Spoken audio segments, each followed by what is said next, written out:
Oi pessoal, esse é o sexto vídeo sobre assuntos relacionados aos conteúdos abordados na disciplina de Clínica Odontológica 1 do curso de Odontologia UFC Campus Sobral, mais especificamente na área de dentística. E o assunto a ser abordado é restaurações em amálgama.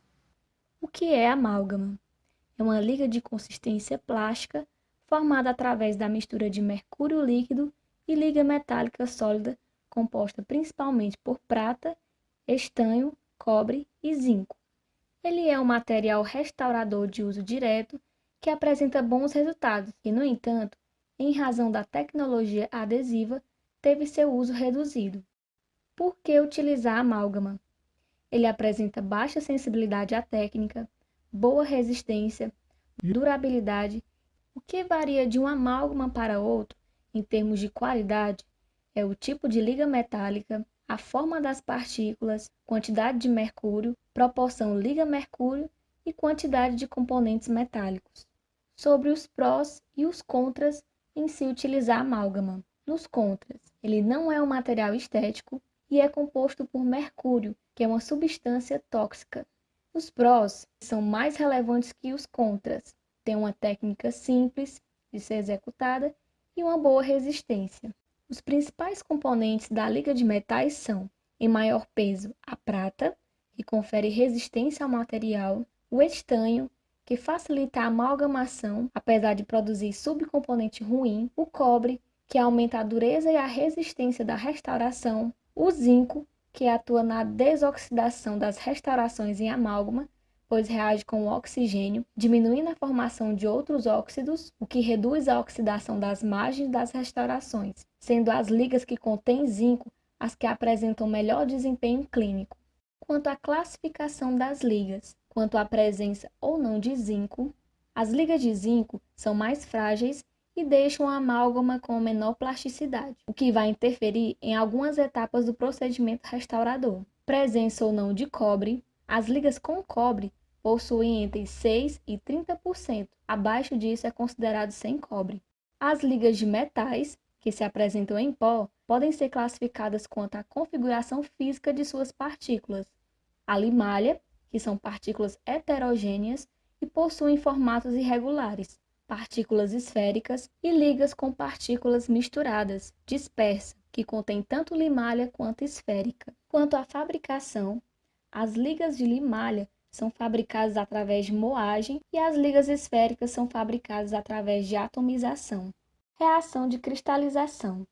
Ligas com baixo teor de cobre. É uma reação mais simplificada, com proporção de liga e mercúrio de 1:1, mas com qualidade inferior.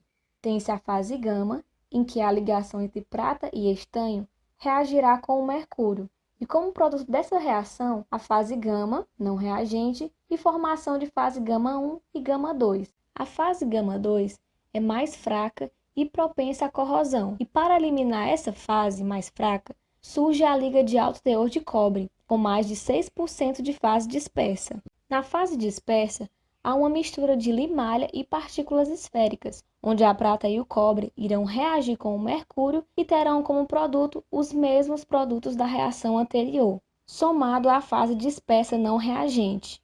A grande diferença está na reação secundária entre a fase gama 2 e a fase dispersa, que vai gerar gama 1 e fase eta, composta de cobre e estânio, que produz mais gama 1 em reação com o mercúrio. Em relação às alterações dimensionais, as restaurações de amálgama, dependendo do momento da cristalização e da mudança de temperatura, pode sofrer contração e expansão. Uma diferença de contração do volume normal da restauração e uma diferença da expansão e contração de 20 micrômetros se espera em todos os materiais, sobretudo no amálgama, que é um material metálico.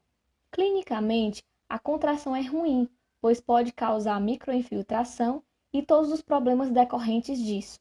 Sobre a expansão, o material expande em todas as direções, e não somente para a oclusal, ou seja, expande para as laterais e em direção à polpa, o que pode gerar dor. Uma observação importante é que se houver contaminação do amálgama por saliva, O zinco pode gerar expansão de até 400 micrômetros e o tolerável é 20 micrômetros, ou seja, 20 vezes mais do que o esperado. Quando se faz uma restauração em resina, pode morder em cima da restauração logo após sua realização. Entretanto, se for amálgama, não pode, porque a polimerização da resina é praticamente imediata, enquanto a cristalização do amálgama é lenta, de 24 a 48 horas. 20 minutos após a realização da restauração, a massa de amálgama só tem 6% de sua resistência final. Depois de 8 horas, alcança 70%. Por conta disso, que o acabamento e o polimento só podem ser feitos 3 dias depois. É tão importante recomendar que o paciente não morda em cima da restauração. Os cuidados que devemos ter em relação a um preparo a ser restaurado por amálgama não são os mesmos cuidados para restaurações em resina, porque o amálgama é um material que não adere, então não se assemelha à resina e nem ao ionômero de vidro. Portanto, os preparos devem ser diferentes. Por ser um material que não adere, é necessário conferir ao preparo características retentivas, de acordo com os princípios gerais dos preparos cavitários, forma de retenção, forma de contorno, que vai estabelecer o formato ou o contorno do preparo cavitário, a forma de conveniência, que é a forma para que o acesso à lesão seja possível, forma de retenção, utilizar instrumento adequado para que as paredes circundantes se tornem convergentes para a oclusal. Forma de resistência, que é toda conduta que adote dentro de um preparo cavitário para obtermos uma resistência aumentada do remanescente dentário e do próprio material restaurador após a restauração. As etapas da restauração em amálgamas são: amalgamação, inserção, condensação. Deve ser realizado com um instrumental que se adequa ao preparo, iniciando com os condensadores menores e termina com os maiores, para empurrar o material em direção às vertentes das cúspides. Brunidura pré-escultura. Os principais brunidores que nós utilizamos são o 33, que tem ponta dupla, e o 29.